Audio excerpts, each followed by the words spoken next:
الحمد لله نحمده ونستعينه ونستغفره ونؤمن به ونتوكل عليه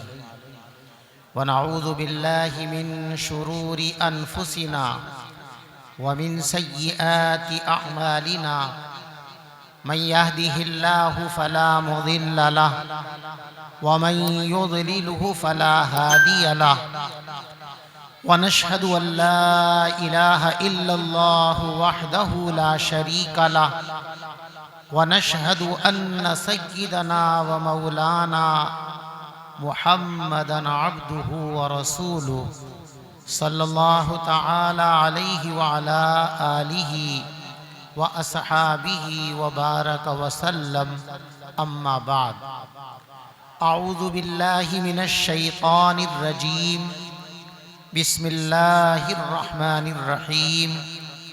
أولئك الذين امتحن الله قلوبهم للتقوى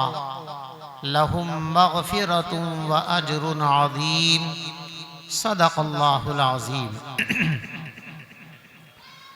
بزرگان محترم،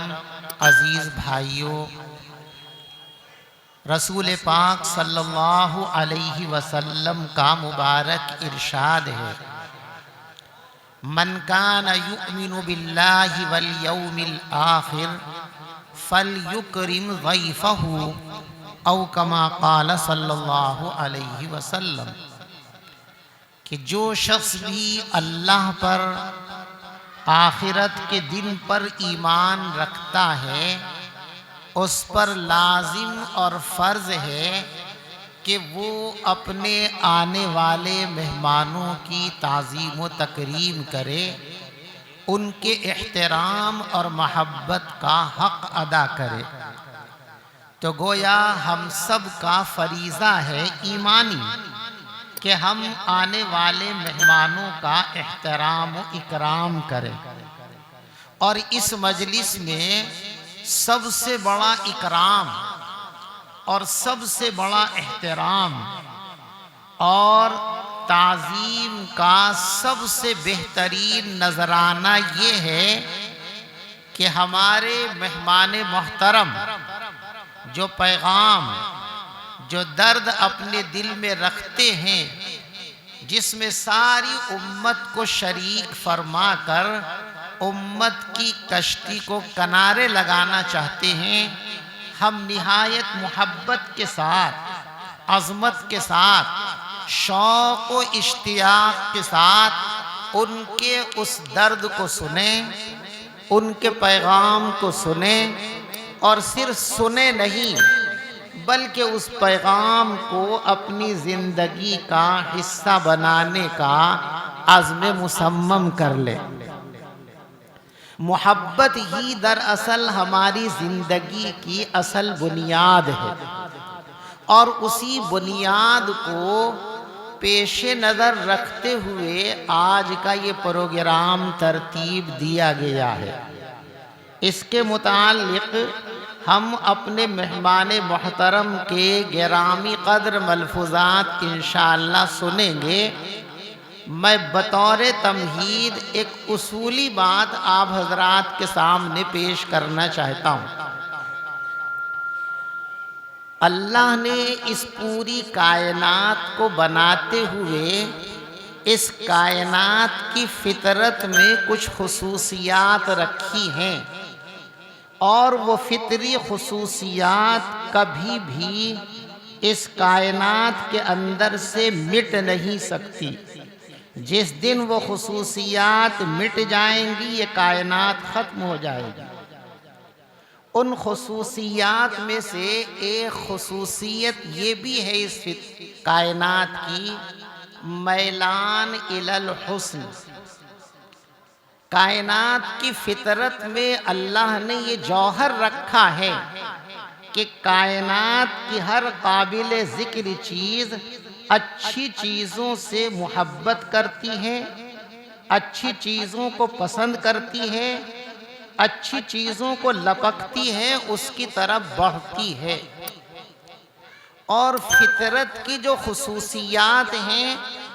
یہ دراصل اللہ تبارک و تعالیٰ کی صفات کا پرتو ہے۔ چنانچہ ایک حدیث میں ہے ان اللہ تعالی خلق آدم علی صورتہ، اللہ نے آدم کو اپنی صورت پر پیدا کیا۔ محدثین نے لکھا کہ صورت سے مراد یہاں پر صفات ہیں،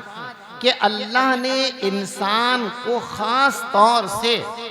اپنی صفات خاصہ کا عکس دے کر اس دنیا کے اندر بھیجا ہے۔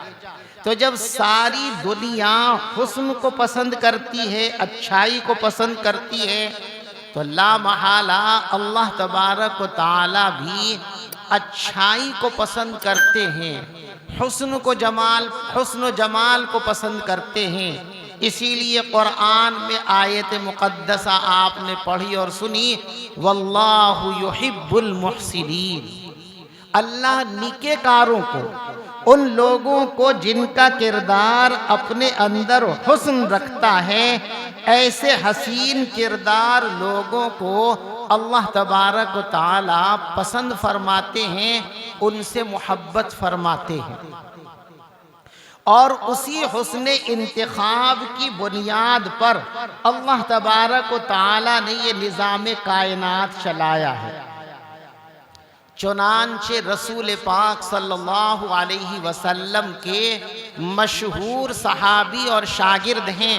سیدنا حضرت عبداللہ بن مسعود رضی اللہ تعالی عنہ، ان کی روایت مسند احمد میں ہے۔ وہ فرماتے ہیں ان اللہ نظر الی قلوب العباد، اللہ نے تمام انسانوں کے دلوں پر نظر ڈالی، ان کو جانچا اور پرکھا، فوجد خیر القلوب قلب محمد صلی اللہ علیہ وسلم، تو اللہ کو جو سب سے اچھا دل لگا وہ رسول پاک صلی اللہ علیہ وسلم کا قلب مبارک ہے، اس سے خوبصورت کوئی دل نہیں ہو سکتا۔ تو فرمایا فابتعثہ، اس لیے اللہ نے اپنے محبوب حضرت محمد مصطفیٰ صلی اللہ علیہ وسلم کو منصب رسالت کے لیے منتخب فرما لیا۔ آگے فرماتے ہیں ثم نظرا، اس کے بعد اللہ نے دوبارہ پھر پوری انسانیت کے قلوب پر نظر ڈالی، فوجد خیر القلوب قلوب اصحاب محمد صلی اللہ علیہ وسلم، ساری انسانیت کے دلوں کو پرکھا، جانچا، اور جانچنے اور پرکھنے کے بعد اللہ کو جو سب سے زیادہ اچھے لگے دل،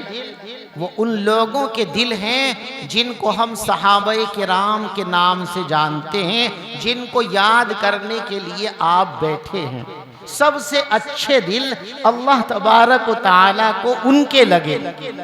تو نتیجہ فاختارہم لصحبت نبیہ صلی اللہ علیہ وسلم،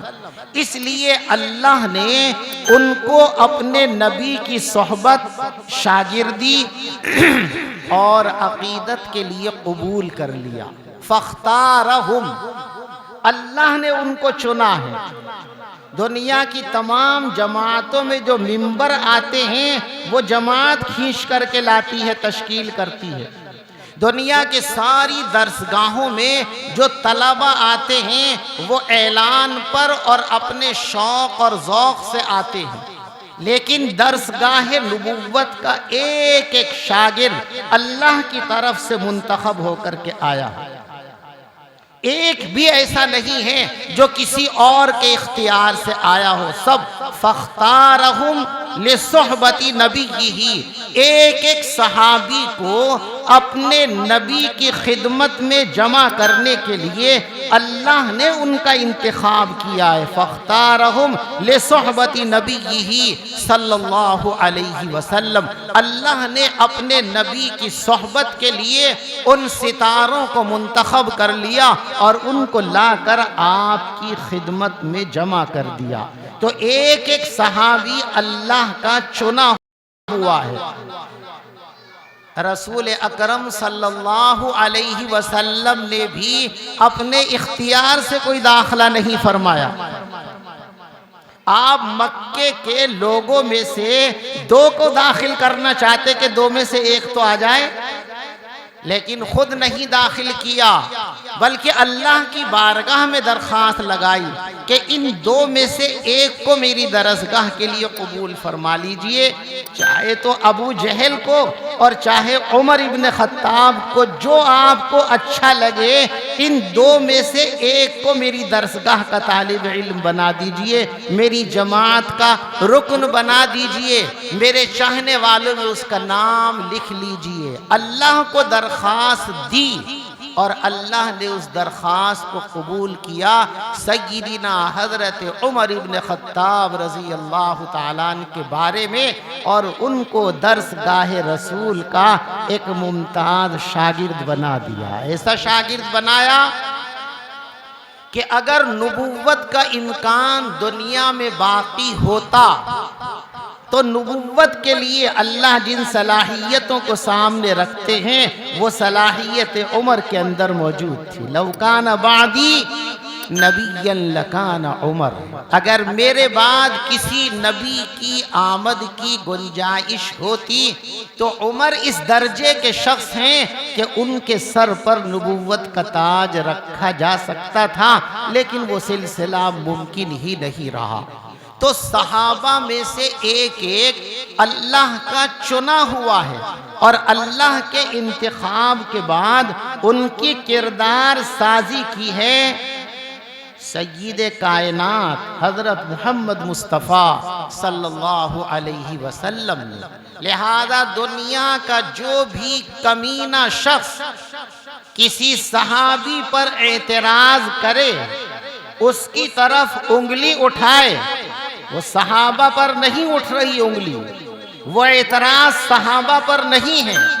وہ تنقیص صحابہ کی نہیں ہے، وہ تنقیص براہ راست سید الانبیاء حضرت محمد مصطفیٰ صلی اللہ علیہ وسلم کی تنقیص کر رہا ہے۔ اور جو رسول اللہ کی تنقیص کرے اس کا ایمان سے کوئی ادنا رشتہ بھی نہیں رہ سکتا۔ اور محمد الرسول اللہ صلی اللہ علیہ وسلم اللہ کے نمائندے ہیں، ان پر تنقید کا مطلب ہے اللہ کی ذات پر انگشت نمائی کرنا۔ اس لیے یاد رکھو، صحابہ کے بارے میں ذرا بھی غلط تصور اور خیال بھی دل میں لانا، یہ ڈائریکٹلی رسول پاک صلی اللہ علیہ وسلم کو اور اللہ کو نشانہ بنانا ہے، اور ان کو نشانہ بنانے کا مطلب ہے خود کو جہنم کا ایندھن بنانا ہے۔ اس لیے کسی بھی تحقیق کے نام پر، کسی بھی نئی روشنی کے نام پر اگر کوئی آتا ہے صحابہ کے بارے میں زبان لے کر، اس کو ٹھکرا دیجئے، اور ہمت ہو تو اس کی زبان کو کاٹ دیجئے، اس لیے کہ جو صحابہ کے خلاف چلے وہ زبان اس لائق نہیں ہے کہ اس کو زبان کہا جائے۔ اللہ ہم میں یہ ولولہ اور یہ عقیدت و محبت پیدا فرمائے۔ میں بڑے ادب و احترام کے ساتھ اپنے مہمان محترم، تمام ہی آنے والے مہمانوں کا خیر مقدم بھی کرتا ہوں، ان کا شکر ادا کرتا ہوں، اور آپ سے بس یہی گزارش کہ جس طرح سکون سے بیٹھے ہو، اس کیفیت میں ذرا بھی اگر تغیر پیدا ہوا تو سمجھو کہ یہ ہمارے اور آپ کے رشتوں کے لیے تلخی کا ذریعہ بن جائے گا۔ اللہ ہم سب کو صحیح سمجھ عطا فرمائے۔ آمین۔ وآخر دعوانا ان الحمد للہ رب العالمین۔